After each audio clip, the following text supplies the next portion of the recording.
ओम नमः शिवाय, जय महाकाल। आप सबको पता है कि कल है अमावस्या का बहुत ही प्यारा सा दिन, क्योंकि कल है पिठौरी अमावस्या। और अगर आपको ये लगता है कि आपके घर में पितृदोष बहुत ज़्यादा हो गए हैं, पितृदोष का जो रीज़न होता है, जो आपको लक्षण देखने को मिलेगा, वो कौन कौन से हैं कि आपके घर में धन संपदा को लेकर कमी हो जाएगी, आपके घर में लोग बीमार बहुत ज़्यादा पड़ने लगेंगे, हमेशा घर में लड़ाइयाँ होंगी। तो ये सारे लक्षण होते हैं पितृदोष के। बस एक छोटा सा उपाय कल के दिन करिएगा। पूज्य गुरु जी की कथा से सुन के बहुत अच्छे से बताऊंगा। जो भी पितृदोष की समस्याएं होंगी इस अमावस्या पे आप करके देखना, दूर ज़रूर होंगी। ठीक है, चलो तो हम लोग बात कर लेते हैं अपने पहले उपाय की तरफ, जो कि मैंने आपको लिखा था कि किचन में करना होगा। क्योंकि भैया किचन में कैसे करेंगे? देखो, पहले तो ये समझ लो कि जो अमावस्या का दिन होता है खासकर होता है किन के लिए? हमारे पितरों के लिए होता है। पितरों को खुश करने के लिए होता है, उनको तृप्त करने के लिए होता है। अगर आपके पितृ खुश है ना, तो कभी भी घर में बीमारी प्रवेश नहीं करेगी, धन संपदा की कमी नहीं होगी, घर में कभी भी हमेशा धन संपदा बना रहेगा, कर्ज नहीं बढ़ेंगे। ऐसी बहुत सारी दिक्कतें पितृदोष होता है तो हो जाती हैं। तो आपको क्या करना चाहिए? जब कभी भी अमावस्या का दिन पड़ता है, जब कभी भी अमावस्या का दिन पड़े, तो शाम के टाइम पे प्रदोष काल में जब सूर्यास्त हो जाए, उस टाइम पे आपके घर के आसपास कोई भी नदी, तालाब, सरोवर हो, वहाँ जा कर के घी का दिया, लंबी बत्ती का, कौन सा?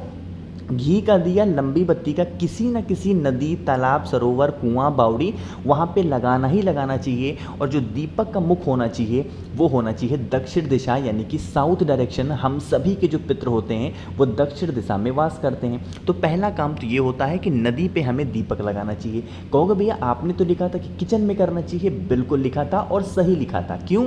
अगर बहुत सारे ऐसे घर हैं, बहुत सारे ऐसे लोग हैं जो बहुत मेट्रोपोलियन सिटीज़ में रहते हैं, जिनके घर के आसपास कोई नदी, तालाब, सरोवर नहीं है, तो आपको क्या करना है? अपने किचन में, अगर आपके किचन में आरओ लगा हुआ है तो आप आरओ के पास में दीपक को लगाएंगे, घी का दिया, लंबी बत्ती का, साउथ डायरेक्शन में। जिस साउथ डायरेक्शन मतलब दक्षिण दिशा में।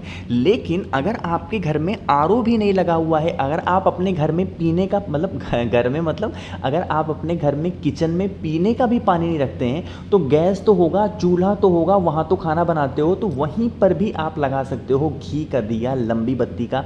बस मेरी बात बहुत ध्यान से सुनना कि जो दीपक का मुख होना चाहिए दक्षिण दिशा की तरफ ही करना, और घी का दिया लगाना। बात आई समझ में? और शाम के टाइम पे प्रदोष काल में ही करना है। करके देखिएगा, बहुत फ़ायदा मिलेगा। और हाँ, अगर मान लेते हैं कुछ भी नहीं है ना, तो आप किसी न किसी पेड़, जैसे आप चाहें तो पीपल पेड़ के नीचे लगा सकते हैं, वट पेड़ के नीचे लगा सकते हैं, बेल पेड़ के नीचे लगा सकते हैं। ये जो 3 पेड़ होते हैं ये भी हमारे पितरों के ही तुल्य माने जाते हैं। ठीक है, तो अगर आपको कोई से भी जितनी भी चीज़ें बताई हैं, कहीं पर भी एक जगह पे भी अमावस्या के दिन शाम के टाइम पे दीपक लगा दोगे तो पितर आपके तृप्त रहेंगे और कभी भी आपको परेशान नहीं करेंगे, और पितर खुश होंगे तो आपको पता है कि आपका पूरा जीवन सफल हो जाएगा। है ना?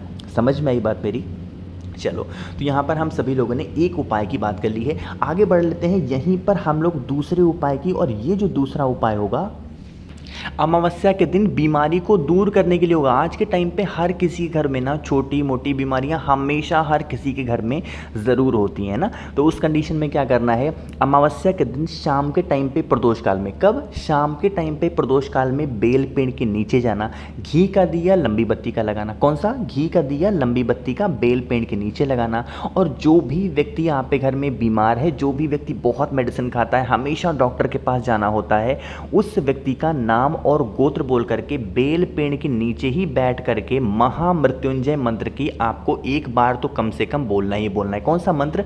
महामृत्युंजय मंत्र। बस एक चीज़ का यहाँ पे ध्यान रखना है, जो महामृत्युंजय मंत्र है ना, अब यहाँ पर मैं पढ़ के तो बोल नहीं सकता क्योंकि मैं चेयर पे बैठा हुआ हूँ, तो ऐसे बोलूँगा तो ये चीज़ ठीक नहीं है। आसन बिछाना, उसके बाद बैठना। और हाँ, अगर आपको महामृत्युंजय मंत्र याद नहीं है तो आप गूगल पे सर्च कर सकते हो, कहीं से पढ़ सकते हो, बट आपको सही पढ़ना होगा। ऐसा नहीं कि आपने उसमें कुछ मात्राएं गलत कर दी, कुछ बिंदी लगी हुई है उसको नहीं पढ़ा, इसका भी दोष लगता है। बहुत बड़ा मंत्र होता है महामृत्युंजय मंत्र, है ना? हर किसी को कहना नहीं चाहिए, और अगर कहना चाहिए तो बिल्कुल सही उच्चारण होना चाहिए। नहीं कर सकते हो महामृत्युंजय मंत्र, करना तो महामृत्युंजय ही है, लेकिन नहीं कर सकते हो तो श्री शिवाय नमस्तुभ्यम की कम से कम 5 माला आप ज़रूर कर लेना। करके देख लीजिएगा, जो बीमार व्यक्ति होगा ना, उसकी जो बीमारियां होंगी वो धीरे धीरे करके ख़त्म ज़रूर होंगी। ठीक है, चलो तो यहाँ पर दो उपाय तो हो गए हैं। अब हम लोग आगे बढ़ लेते हैं अपने तीसरे उपाय की तरफ। तीसरा उपाय भी है आपके पितरों को खुश करने के लिए। ये जो वाली जो अमावस्या है ना, पिठौरी अमावस्या,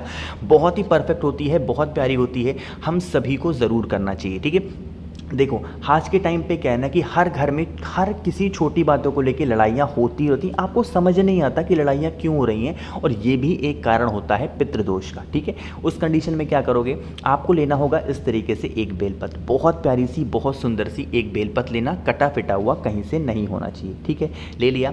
फिर हमें लेना होगा इस तरीके से तांबे का लोटा, और इस तांबे के लोटे में जल भरोगे। कहाँ से, अपने घर में जल भरना। ठीक है, जल भर लिया। उसके बाद आपको अपने दाहिने हाथ, राइट हैंड में क्या करना है, ये जो जल में मतलब जो कलश के अंदर जल भरा आपने, ऐसे बोलते बोलते ना कभी कभी टंग स्लिप हो जाती है, तो ऐसे जो जल भरा आपने ना, इसमें जो बेलपत्र मैंने आपको दिखाया उस बेलपत्र को भी डाल देना, और इस कलश को क्या करेंगे, लेके चले जाएंगे महादेव के शिवलिंग के पास। लेकिन महादेव के शिवलिंग के पास ले जाने से पहले आप अपने घर में, पूरे घर में कुंदकेश्वर महादेव के नाम से, कौन से महादेव, कुंदकेश्वर महादेव के नाम से पूरे घर में, पूरे कमरों में जाएंगे। हर एक कमरे में, वॉशरूम को छोड़ करके किचन में ज़रूर जाना है, क्योंकि हमारे जो पितृ होते हैं किचन में जहाँ पे पानी रखा होता है वहाँ पे उनका वास होता है। तो आपको किचन में ज़रूर जाना है, कुंदकेश्वर महादेव के नाम से पूरे घर में घूमना, और महादेव के शिवलिंग के पास पहुंचना, फेस रखना उत्तर दिशा, नॉर्थ डायरेक्शन, और पूरा का पूरा जल महादेव के शिवलिंग के ऊपर कुंदकेश्वर महादेव के नाम से समर्पित कर देना।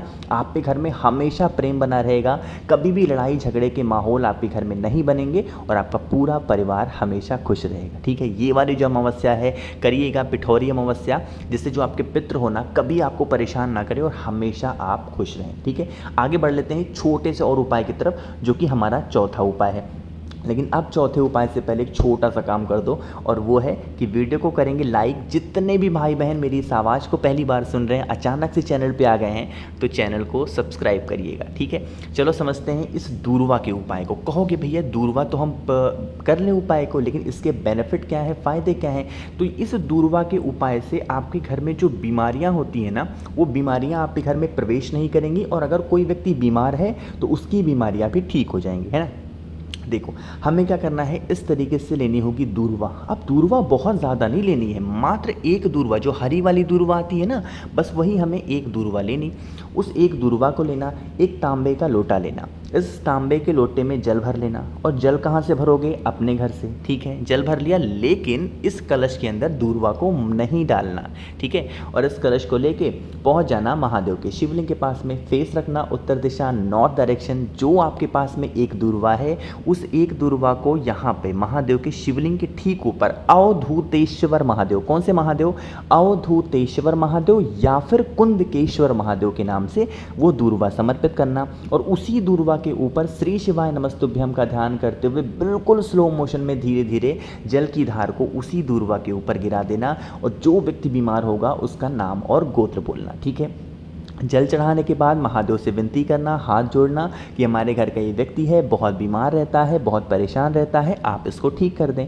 इतना करने के बाद ये जो दूरवा आपने यहाँ पे चढ़ाई थी, इस दूरवा को उठाना और लेके चले जाना आप अपने घर पे। जो भी व्यक्ति बीमार होगा उस बीमार व्यक्ति को अगले दिन उस दूरवा को खाने के लिए दे देना। चबा चबा के इंसान कुंदकेश्वर महादेव के नाम से दूरवा खा लेगा, और एक गिलास पानी पिला देना, उसकी जो बीमारियाँ होंगी वो धीरे धीरे करके ख़त्म हो जाएगी। इस अमावस्या को आप बहुत हल्की अमावस्या मत समझो जैसे हमेशा आती है।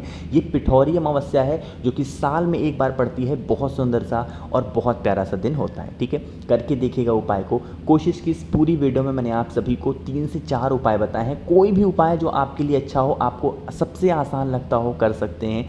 वीडियो पसंद आई हो तो लाइक करिएगा। कुछ पूछना हो, नहीं समझ में आया, नीचे कमेंट सेक्शन में पूछें। और जितने भी भाई बहन मेरी आवाज़ पहली बार सुन रहे हैं तो चैनल को सब्सक्राइब करिएगा।